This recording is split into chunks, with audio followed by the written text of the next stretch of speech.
এখানে আরেকজন বুজুর্গের নাম আমার মনে আসতেছে, আপনারা তারা চিনেন, হযরত শেখ সাদি রহমতুল্লাহ আলাইহি। তার কথা আমার মনে আসতেছে, যিনি গুলিস্তান মুস্তালে গেছেন। শেখ সাদি রহমতুল্লাহ আলাইহির বউ এটা পাক্কা একটা জালেম ছিল, পাক্কা জালেম, এটা আরো বড় জালেম। কিন্তু আল্লাহ তার স্বামীরে বানাইছেন শেখ সাদি। সুবহানাল্লাহ বলেন। আমার বন্ধুগণ, এই স্ত্রী এমন ছিল, শেখ সাদি ছিলেন গোলাম, তাকে এই স্ত্রীর বাপ আজাদ করছেন। আর আজাদ করার পরে এই ছেলের সাথে নিজের মেয়ের বিয়ে দিছেন। সারা দিন বউ গালাগালি করে, তুমি তো গোলাম, আমার বাপের টাকা তোমার আজাদ করে আমার বিয়ে দিস, সারাদিন গালাগালি। আজকালকার স্ত্রীরা বুঝে না, আজকালকার স্ত্রীরা স্বামীদেরকে বানাইছে গোলাম, আর তারা হয়েছে সেই গোলামের দাসী। ঠিক কিনা বলেন? আজ ইসলাম বলেছে, ইসলাম স্বামীকে বানিয়েছে রাজা, স্বামীকে বানিয়েছে রাজা, আর স্ত্রীদেরকে বানিয়েছে সেই রাজার রানী। ঠিক কিনা বলেন?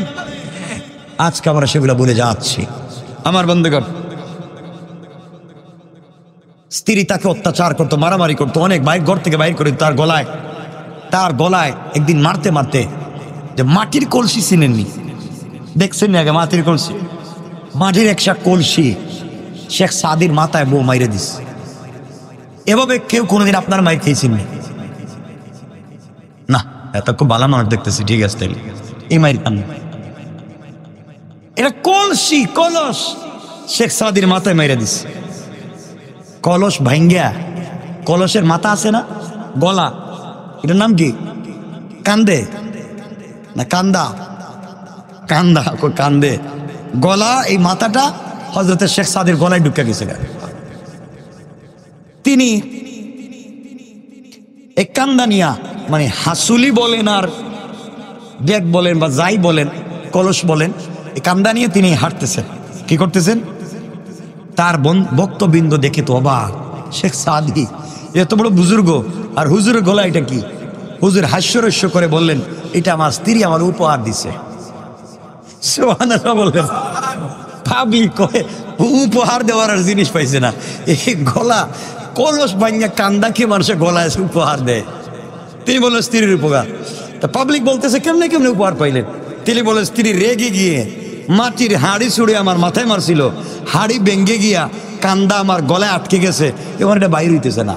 চিন্তা করলাম থাক, এটা বউর পক্ষ থেকে, আর এটার ফটো কয়েকটা উঠে আল্লাহ রাখো, কিয়ামতের দিন আল্লাহ, তুমি আল্লাহ দিছিলা যে আমার একটা বোম্বাস্টিক মার্কা, দেখো মারতে মারতে আমার গলায় কলসের মাথা ঢুকাই নিস। আল্লাহু আকবার বললেন না? সুবহানাল্লাহ কইতাছে, দেখতেছি খুব চিন্তায় আছে এরা। এজন্য স্ত্রীর অত্যাচার যারা সহ্য করেছেন, স্ত্রীর জ্বালাতন যারা সহ্য করেছেন, আল্লাহ তাআলা তাদেরকে দুনিয়ার জমিনে বুজুর্গ বানিয়ে দিয়েছেন। সুবহানাল্লাহ বলেন। এই জন্য আল্লাহ রাব্বুল ইজ্জত ওয়াল জালাল বললেন, মুমিন বান্দার স্ত্রী যদি জালেম হয়ে যায়, কষ্ট দেয়, দেখতে সুন্দর বউ না, এরপরও স্ত্রীকে নিয়ে ধৈর্য ধারণ করে পরিবারে জীবন জিন্দেগি কাটাইয়া দেয়, আর ধৈর্য ধারণ যদি করতে পারে, তালাক না দেয়, নির্যাতন করবার পরেও আমি আল্লাহ রাব্বুল ইজ্জত ওয়াল জালাল জান্নাত তো দিব, শুধু তা না, ভোট দিব, শুধু তা না, আমি আল্লাহ খুশি হইয়া আমার বান্দাকে দুনিয়ার মতো 10টা দুনিয়া না, জান্নাতের মতো 10টা জান্নাতের ওয়াদা দিলাম।